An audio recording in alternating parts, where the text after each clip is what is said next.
Hvala puno. Hvala lepo.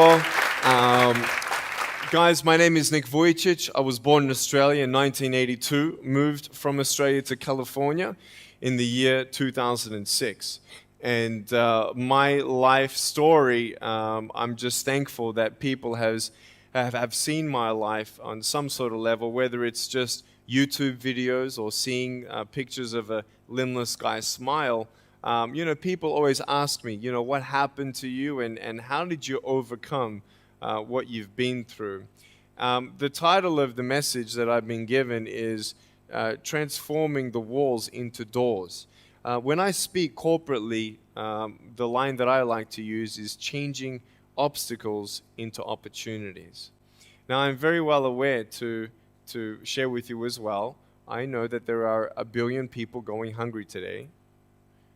I know that this year 1 million people will commit suicide. It's one every 40 seconds. I know today there are 120 million slaves, and I've met sex slaves, and I've seen the top of the pyramid as far as business and met the billionaires.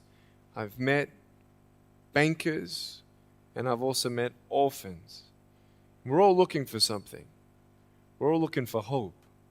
Hope you can't just have just because you were born with hope. No, we're born with pain. We're born and live through difficulties. And in our life, my parents always taught me that even though we don't know why I was born this way, that we have a choice. Either to be angry for what we don't have or be thankful for what we do have. The power of that choice was the first thing that I had to overcome and decide for myself, especially in the early years of school. A lot of kids would come up to me and tease me.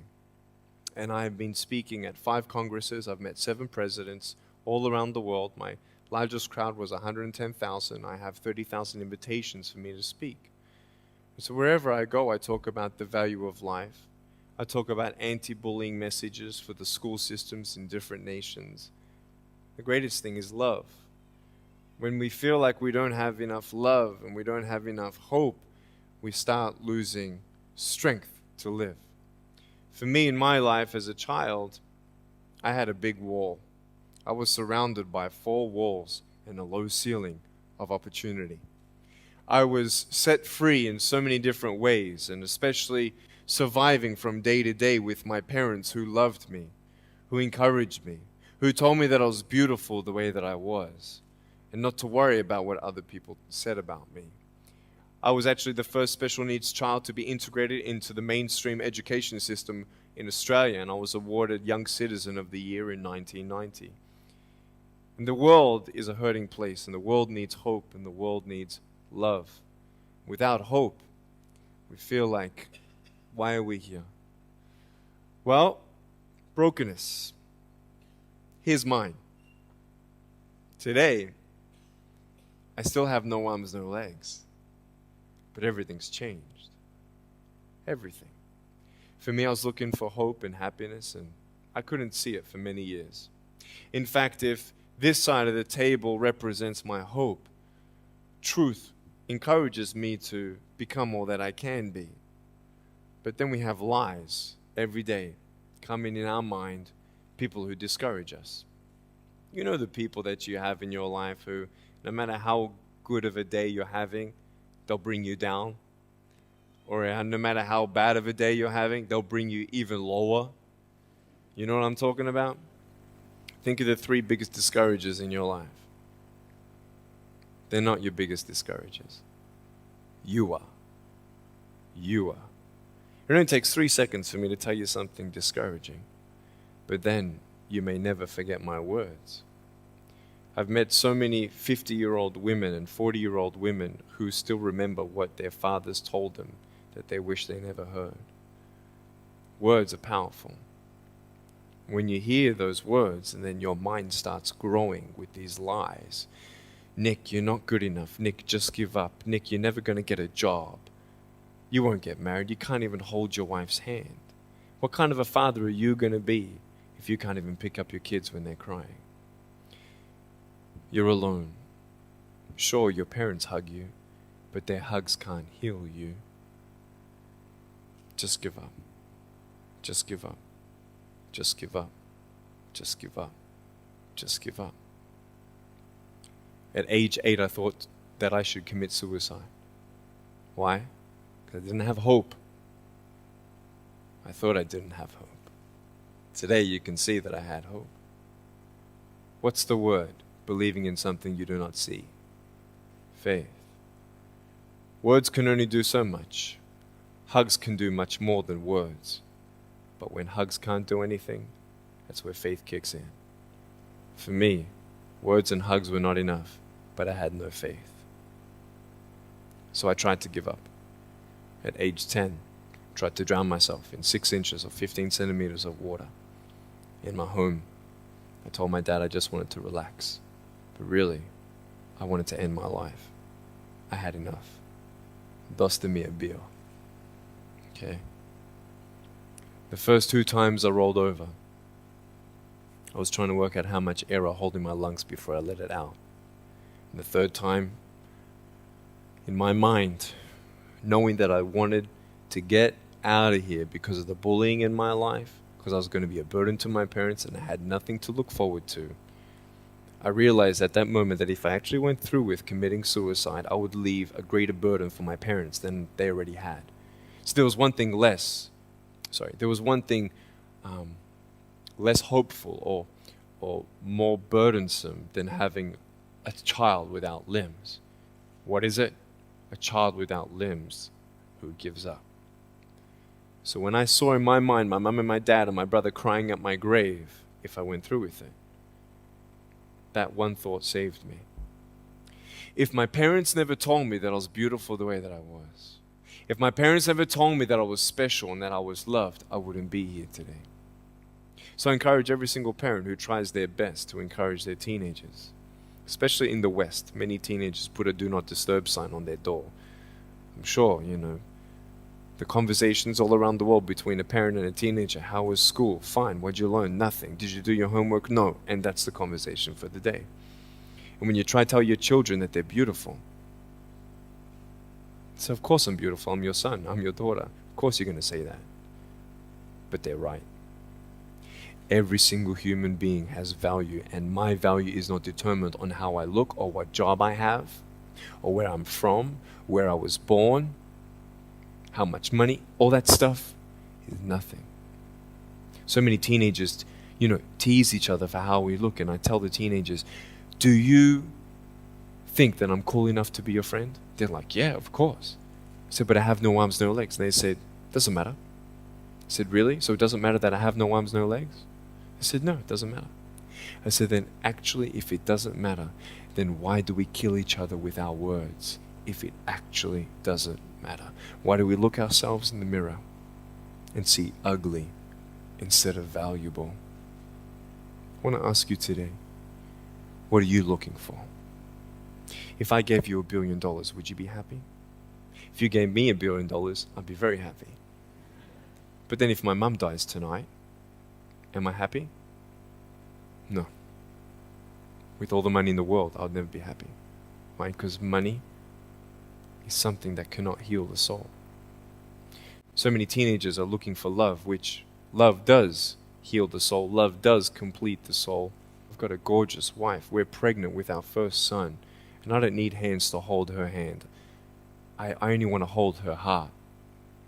And how am I going to hug my kids? So many kids, they come up to me. It's amazing. They put their hands behind their back and hug me with their neck. And I've realized in life, even the worst parts of my life can be turned into good. And they're even more special. So many teenagers, they're looking for love. So they're going to go do this. You can sleep with as many people as you like, but never know for sure, do they love me? Love is a lifelong commitment. You see, there are choices in life. And we're looking. I want to ask you, what are you looking for?